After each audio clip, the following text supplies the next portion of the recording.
Good evening, and welcome to Altos, your weekly Catholic news program done in collaboration with Trinity TV. Here's a look at what's making the news this week. Caribbean theology must become more collaborative, according to Monsignor Patrick Anthony from St. Lucia.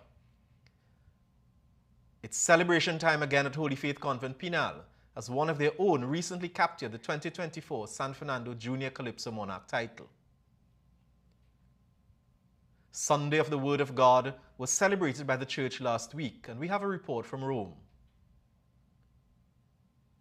And the Archbishop celebrates Holy Mass at the seminary as the institution celebrated its 80th anniversary. And later we chat with the seminary's rector, Father Jason Boson, about the future of the institution and more. And now for our top story. Visiting priest Monsignor Patrick Anthony of Castries St. Lucia says Caribbean theology needs to collaborate more with other disciplines. Paba, as he is fondly known, was speaking at a theology conference hosted by the Seminary of St. John Vianney and the Ugandan Martyrs to celebrate the close of the seminary's 80th anniversary. The conference was also an opportunity to recognize Monsignor Anthony's recent conferral of an honorary doctorate. Here's Kaylan Jordan with this story. The conference, titled Turning Points, A Caribbean Response to Ad Theologiam Promovendam, explored Pope Francis's call for theological renewal. In his discourse, Monsignor Anthony reminded theologians that their role should not be abstract, but incarnate, originating from a position of sensitivity to people and their needs. If you're a theologian, your theology must come from a position where you don't only talk about the sheep in your beautiful air-conditioned room. You must smell it. And you know, the messy things are not too nice. And we try to keep away from it. Monsignor Anthony shared his unique approach to theological discourse, utilizing his television program, St. Lucia Talk, Jesus Talk, which captures the experiences of St. Lucians through stories and folktales. Theologians, he emphasized, must take a new turn of avoiding the imposition of their perspectives on people's experiences. Advocating a re-evaluation of Caribbean history, Monsignor Anthony urged theologians to approach interpretations with hermeneutic suspicion, emphasizing their shaping and victimization by past exploitation. He cautioned learning from ancestors to avoid repeating mistakes. A theology for you must be a theology of self-affirmation, of your equality to anybody on this planet Earth before God, and a recognition of your destiny to show the world, because what the world has shown us has not been very nice. I am Kaylan Jordan, reporting for Catholic News, Altos. And staying at the seminary, Archbishop Charles Jason Gordon is grateful for the current vitality of the Seminary of St. John Vianney and the Uganda Martyrs. Archbishop made the comment as he preached the homily at a Mass to close the year-long celebrations for the 80th anniversary of the seminary. The Mass followed the theology conference.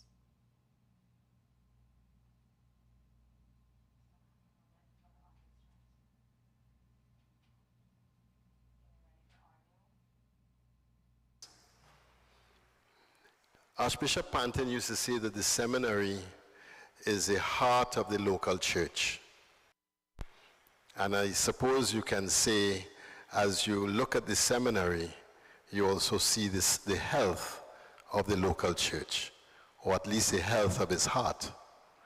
And if you read the history through that perspective, you'll see the ebbs and flows of our history of the church mirrored through the ebb and flow of the history of our seminary, because one is a reflection of the other, because the two are embedded in each other. There is a health that is emerging again, for which I am very, very grateful. And there is a vitality emerging again, for which I am very grateful. Before giving the final blessing, Archbishop presented Monsignor Patrick Anthony with a copy of his new book, Rekindling Our Carnival Rhythms, Reigniting Our Soul, and a framed picture of the Ugandan martyrs to Rector Father Jason Boson. We encourage all to continue to pray for our seminarians and the seminary. Another win for Holy Faith Convent Penal. On the heels of winning the National Schools Panorama title, student Cindy Ann Bigford won the 2024 San Fernando Junior Calypso Monarch Crown on January 19th at the San Fernando City Hall Auditorium. Cindy Ann is a sixth former at Holy Faith and won her first competition at, get this, 11 years while attending St. Gabriel's Girls RC. Here's a report from Lara Pickford-Gordon.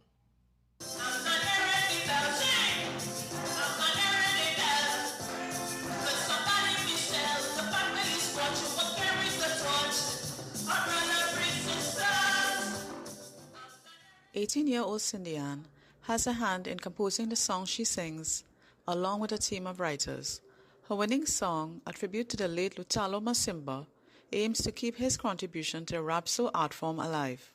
He is one of the pioneers of Rapso music, and it's so sad that, he died in 2021 and you were not hearing his songs after his passing.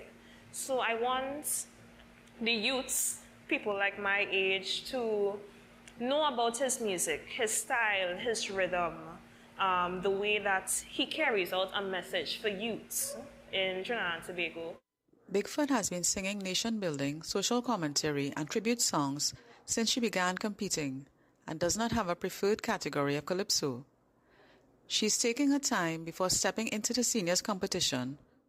I don't feel I'm ready as yet to enter the adult competition because it is very stiff. It's a very stiff competition, especially the juniors. So probably, after when I finish school, secondary school, then I'll feel comfortable singing this song, like going straight into the adults, I should say.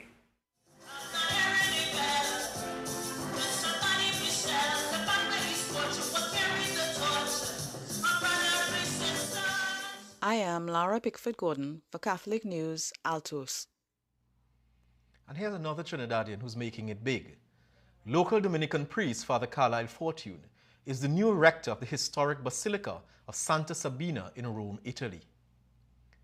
According to the Dominican Order's website, Father Fortune's appointment to the minor basilica was accepted by Cardinal Angelo de Donatis, Vicar General of His Holiness for the Diocese of Rome.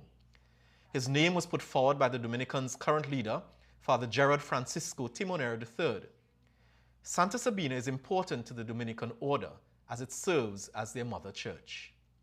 Father Fortune joined the Trinidad and Tobago's Irish province of the Dominicans in 1985 and has served in a few local parishes. He last served as parish priest at St. Finbar's. Rome will not be unfamiliar to Father Fortune as he lived there for 11 years. We wish Father Fortune all the best in his new responsibilities. And staying in Rome, on Sunday, January 21st, the church celebrated Sunday of the Word of God. Here are some highlights of the enthronement of the Bible during Holy Mass at St. Peter's Basilica from the Vatican News.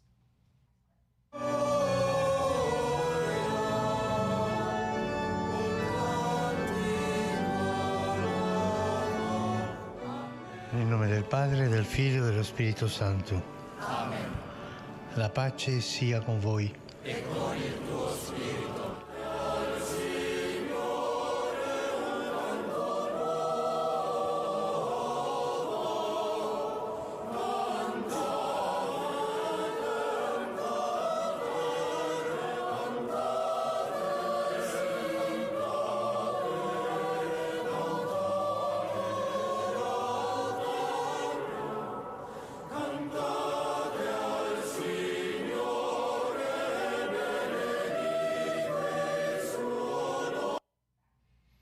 And in case you didn't notice, our very own Vicar General, Father Martin Sergiu, was in that short clip. During the Mass, Kaylee McMorris from the Archdiocese of Kingston, Jamaica, was instituted into the ministry of lector, and Justin Ragunanan from our local archdiocese joined the ministry of the catechist. The Pope also declared 2024 the year of prayer in preparation for the upcoming Jubilee in 2025. Pope Francis has called for the release of 6 nuns and other occupants of a bus who were abducted in broad daylight in the heart of Port-au-Prince, Haiti. Here is the Rome Reports program for more. A bishop in Haiti has offered himself as a hostage in exchange for the release of these 6 nuns and other passengers who were kidnapped by a group of armed men while traveling to the country's capital. In a statement, Bishop Dumas expressed his willingness to make an exchange and asked that all hostages be released immediately. Pope Francis, after praying the Angelus, also expressed his concern and called for an end to violence in the country. Ho appreso con dolore la notizia del rapimento ad Haiti di un gruppo di persone, tra cui 6 religiose. Nel chiederne accuratamente il rilascio, prego per la concordia sociale nel Paese e invito tutti a far cessare le violenze che provocano tante sofferenze a quella cara popolazione. Haiti is experiencing extreme poverty and an increase in violence due to clashes between armed gangs. Port-au-Prince is almost entirely now controlled by gangs.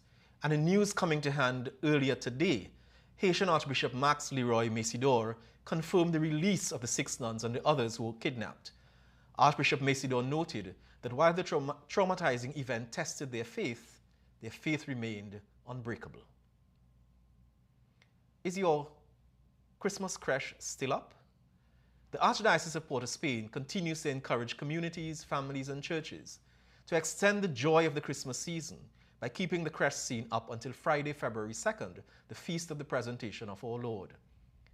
This call aligns with the 800th anniversary of the creche celebrated in 2023 and Pope Francis's request for a special meditation on the nativity scene in homes, families and churches worldwide. Some Catholic faithful shared with us their thoughts on this campaign. We really need to focus more on the birth of Christ instead of just rushing into Carnival. So I 100% agree with the Archbishop on leaving the creche up. As a matter of fact, every year the creche stays up like year round. Yes, so it's always a constant reminder in my home. So We are also celebrating, it's an anniversary of 800 years. The creche was first introduced into humankind, and I think it's a very good idea because it is a reminder for us, although it's a prolonged one past the Christmas season, that Christ's birth is adoration by the shepherds and the angels and Mary, the mother, and Joseph. Season reminds us of Jesus' birth, and of course we are reminded so that we can have a rebirth in terms of Jesus being born at this time.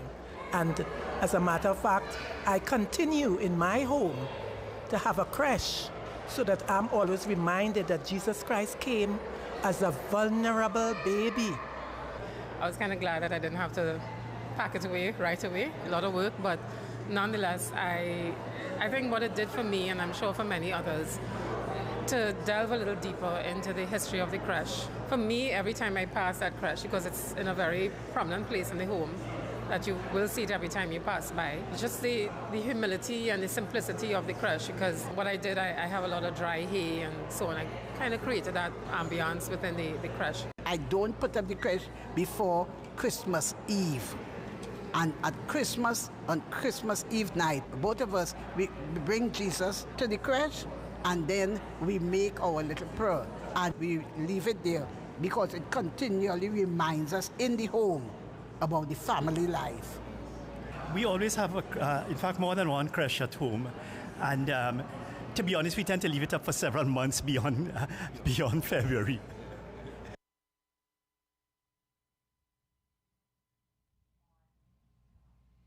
May we all continue to create a deeper connection to the Christmas story through our creche displays. It's now time for us to take a short break, and when we come back after the break, we talk with Father Jason Boson, rector of the Regional Seminary. But as we head to the break, take a look at this week's trivia question. See if you can come up with the answer.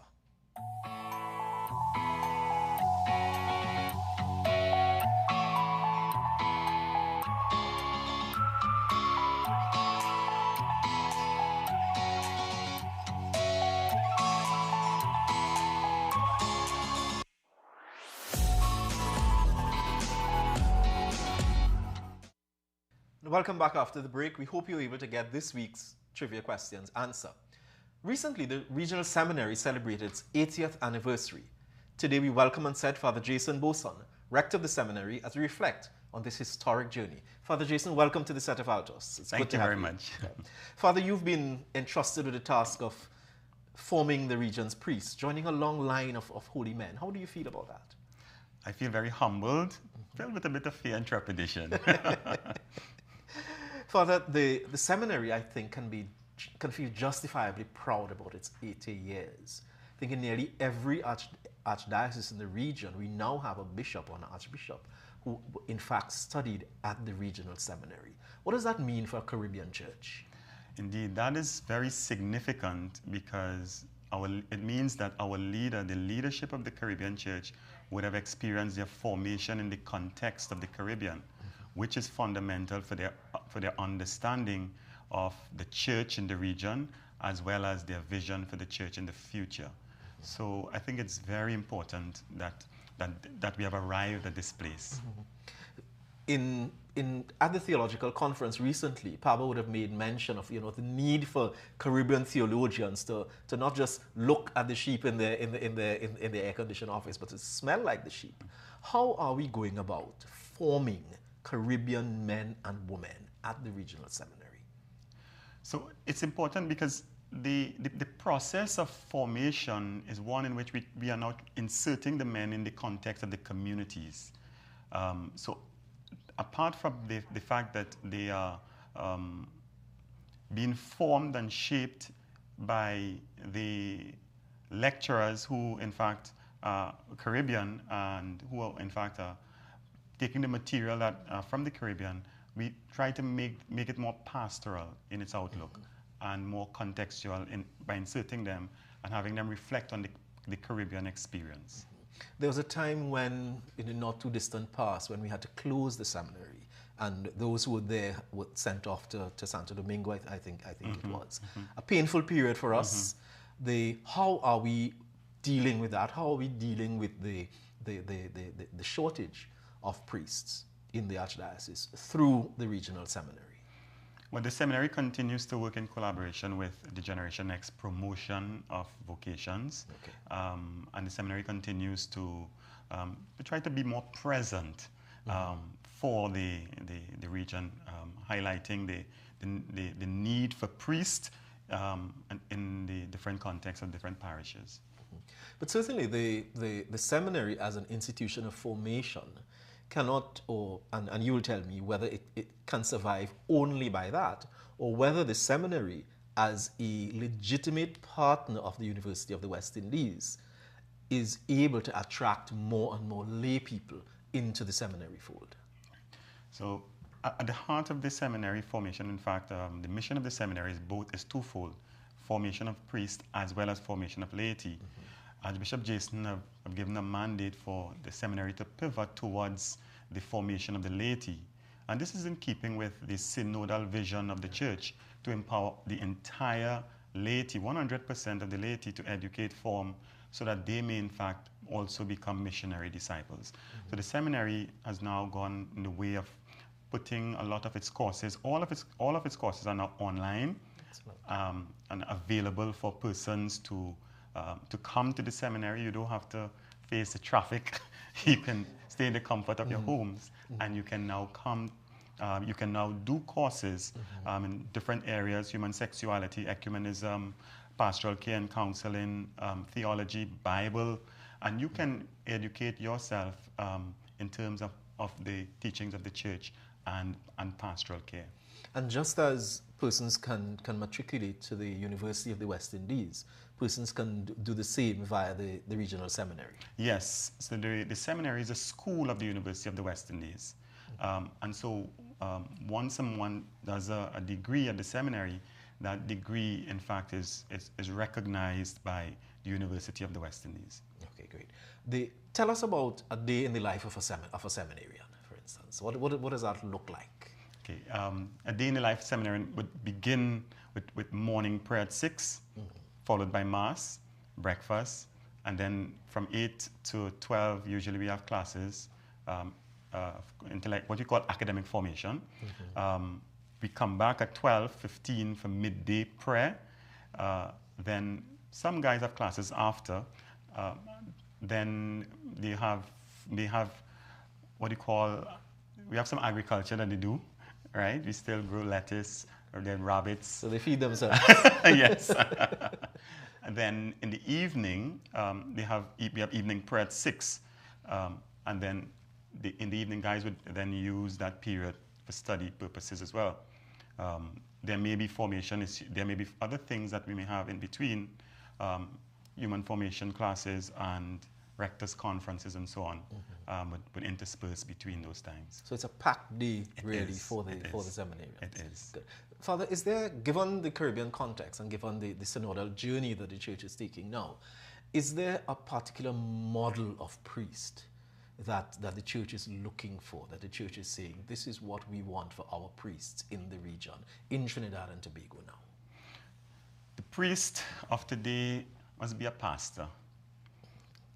And therefore, the formation of the seminary, the men in the seminary, is really to be men with a pastoral heart of Jesus, who can be close to the people, to accompany the people, and to walk with and journey with the people, announcing the message of Christ in the way in which it becomes a lived experience. Archbishop Jason's vision as well is one of the priest becomes a missionary disciple. And so at the heart of our formation is really forming and shaping disciples who has a heart and a love for Christ, but who will take that message in tangible ways to our people. About 2 or 3 weeks ago, we had the gospel passage where Jesus invited people to come and see. Do we have that option at the seminary where persons who are thinking of the priesthood can simply come and see?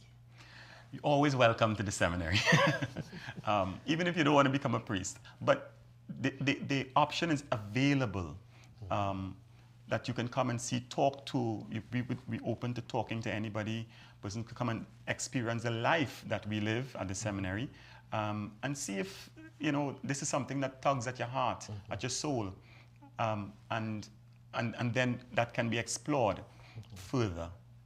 And you have persons at the seminary, or the senior ones at the seminary, who are able to help persons in that formation or that discernment on the road to priesthood, yes? Yes. Attached to the seminary, or part of the seminary, we call the pre-seminary. We have 4 men at the pre-seminary, and the pre-seminary men, which is now mandatory, all dioceses must have a pre-seminary. The men enter there, and as they enter into the pre-seminary, it functions as a place of discernment. Yes. Okay. Right. Father, thanks very much. It's 80 years. Congratulations on 80 years. You're the helm of the seminary now, and we look forward to seeing you again on the set of Altos, and perhaps talking with some of the seminarians to see what their formation journey is like. Thanks very much for joining us, Father. You're welcome, and thank you for having me. It's good to have you on board. God bless. Thanks very much for staying with us. We'll join you shortly after the break. Altos, from the Latin altus, meaning high. Every Friday night we feature the top news items hot off the press.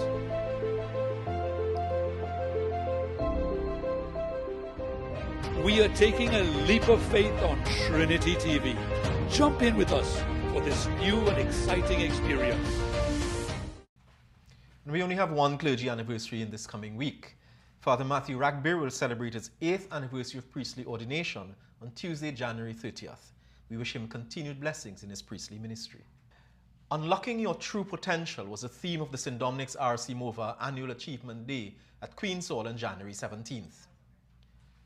The day was a celebration of those students in each year group who lived up to the school's vision of excellence during the past academic year. Archbishop Charles Jason Gordon did the blessing, parliamentary representative for the area, Adrian Leons, and Sharon Mongrose, CEO of the Catholic Board of Education Management, brought greetings. The featured speaker was pediatrician Dr. Robin Ramsingh Narayan Singh, a former student of St. Dominic's RC and a past Island Scholarship winner. The highlight of the day was the presentation of the 16th Annual Lisa Wickham Achievement Awards to those students who demonstrated all-round excellence in both academics and extracurricular activities. Producer, director, and media personality Lisa Wickham, herself a proud past pupil of the school, was on hand to deliver the prizes to the awardees. You can read more in this weekend's issue of the Catholic News. And now, here's a look at our upcoming events.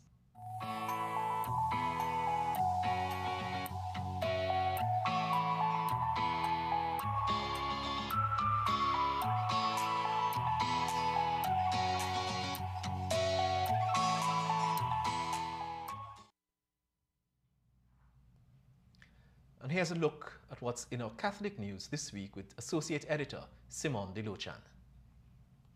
February 28th issue of the Catholic News, the mighty Lingo discusses his involvement in Extempo and the challenges of being blind in TNT. And we conclude our series on men, looking at the Trini Meal and his faith. I am Simon Delochan, Associate Editor of the Catholic News.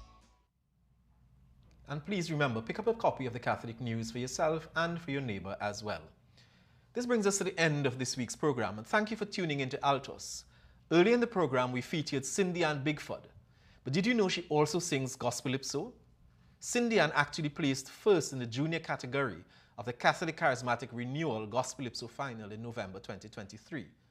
So we leave you this evening with Cindy Ann singing Don't Quench the Fire at her school's recent celebration for their Junior Panorama win. See you next Friday.